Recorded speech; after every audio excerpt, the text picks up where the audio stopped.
Hello, welcome to the Q. Lockdown episode number 3.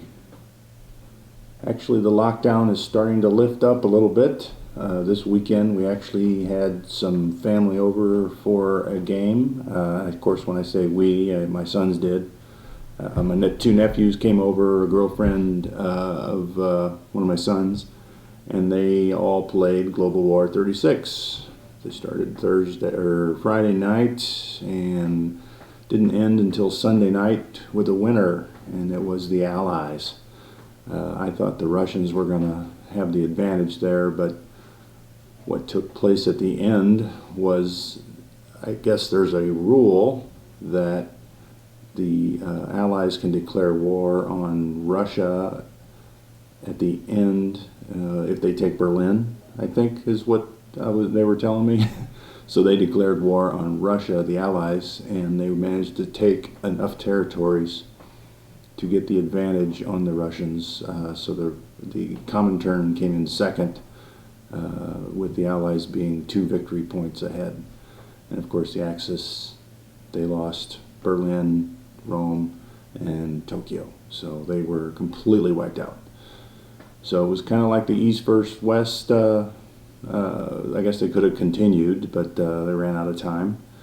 So here we're in our 4th game of BBR on the YouTube. I think we turned 3, so we're moving along. And like I said, the lockdown's starting to lighten up a little bit. At work, we started this week working 3 days a week instead of 2. So I think maybe sometime in June we'll get back to full time. Hopefully, because it's been rough. Trying to get everything you normally do in 5 days into 2, and it didn't work. I was going in after hours when no one was there, so to get stuff done. So 3 days is helping a ton, and then and a good example is the restaurants. Right now they say that you can have 25% of your capacity, which includes the employees working.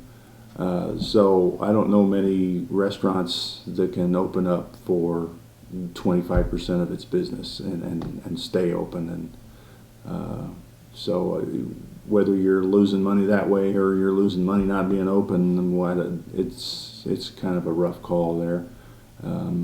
But the next phase supposedly is 50%, so that'll be a little better. But I've heard some people in the restaurant industry saying that they're not going to open until it hits the 75% mark. So, and I get that. I mean, because it's not like you can open up your whole restaurant, and so you got to make specific areas where people can sit, and then you've got to go through the decontamination and the cleaning between each customer that comes in. So there's a lot of things there that is added in messing up my words there, but they've added a lot of things that you have to do just to open, but you're opening for less people than you could actually normally have. So it's not really, it's kind of a lose-lose right now.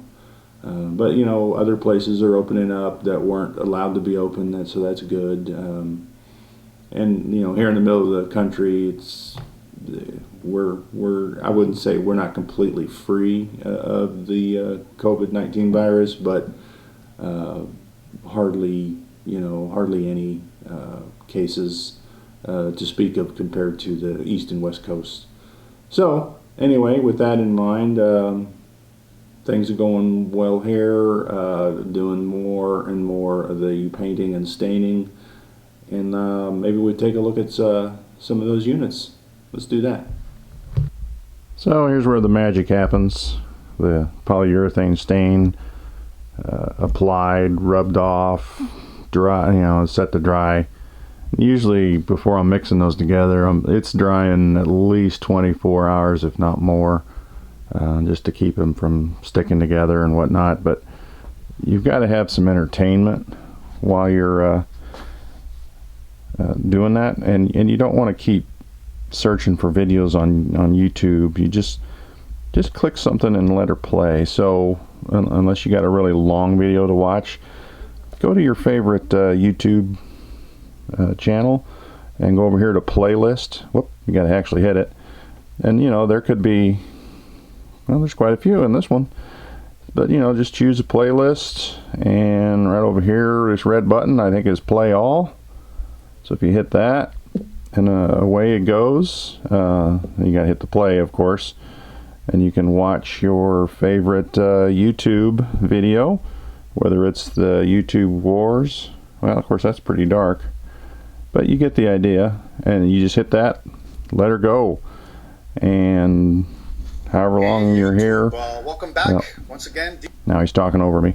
So however long, you know, you're out here staining and doing whatever, you can just listen to that and watch it if you want, but you got to pay attention to what you're doing. But I will say, I did start off, you know, dipping these units, you know, in the polyurethane, and then spending a lot of time with a lot of rags, not really rags, but paper towels, kind of wiping them off, and I was getting them pretty dark. So I had to do something different. So I started using these Q-tips, you know, and dipping the Q-tips and then applying it to the unit. And then as I'm getting with the paper towel and getting it off, it's actually pushing it into those detail areas pretty nicely. I mean, you know, so it kind of looks like it was dipped, but really wiped really good. In about maybe a third of the time it takes to try and get all the polyurethane stain off after you dip a unit, especially the tanks, you know, with all the tracks and whatnot. And I'll put another video in this video, and you can see the two units in the center are dipped, and they are much darker than when I applied the polyurethane stain with the Q-tip on the outer two units. So once I figured out which way I liked better, I scratched the dipping and went a different route. And ironically, either that day or the next day, a video on the Plastic Commandos channel, he's talking about how he doesn't like dipping because of the amount of time and the amount of stain that gets on the unit. So he likes to thin it out and apply it with a brush. So it's like, well, that's kind of the same way. I like to use different sculpts just to mix up the game, other than stuff you'd find in the Axis and Allies games, and then, you know, also bring in other sculpts from other Axis and Allies games. This one here, as you can see from the H on the bottom, that came out pretty well on the staining, and is from HBG. And the one commander on the left there is a Russian officer, and that is from a set I bought 35-40 years ago. And as I was wiping it off with the paper towels, I could feel the plastic, you know, kind of moving. It's like, oh, that feels weird. It's not quite the same as all the others. And then his head popped off.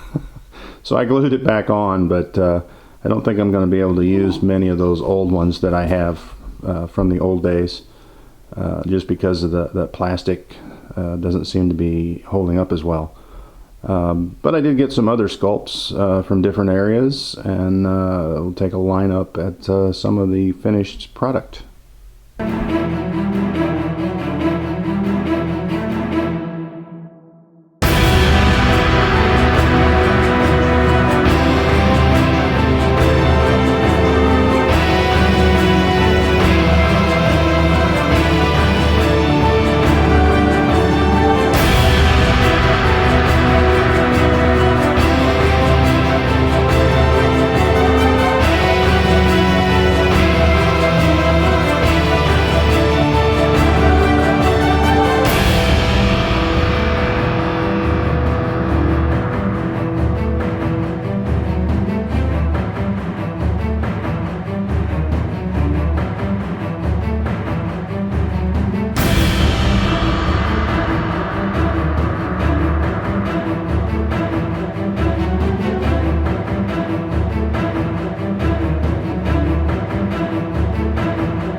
Okay, so that was some of the units that I've gotten to. I've only been able to get German, Russian, and U.S. Units going because I kind of want to get the sets to where I could use them and then move on to other countries. And I've brought out the Russians and the U.S. in this YouTube game, and I don't think I have enough yet on either one of them to play like the Global War game behind me, but I've got enough for the BBR or Global 40 game, and still working on those. And we will continue to move on with our YouTube game, and hopefully we'll get back to normal here as soon as possible, right? So hopefully things are good in your neck of the woods. Whoa, you snuck up on me at a different angle. That's cool. So like I was saying, hopefully things are good where you live. Hopefully they're, getting some normalcy back in your guys' lives, and hopefully you're staying safe as you do it. And maybe it won't be long before you'll be rolling dice with people face to face again, which is always enjoyable. Until then, keep rolling dice.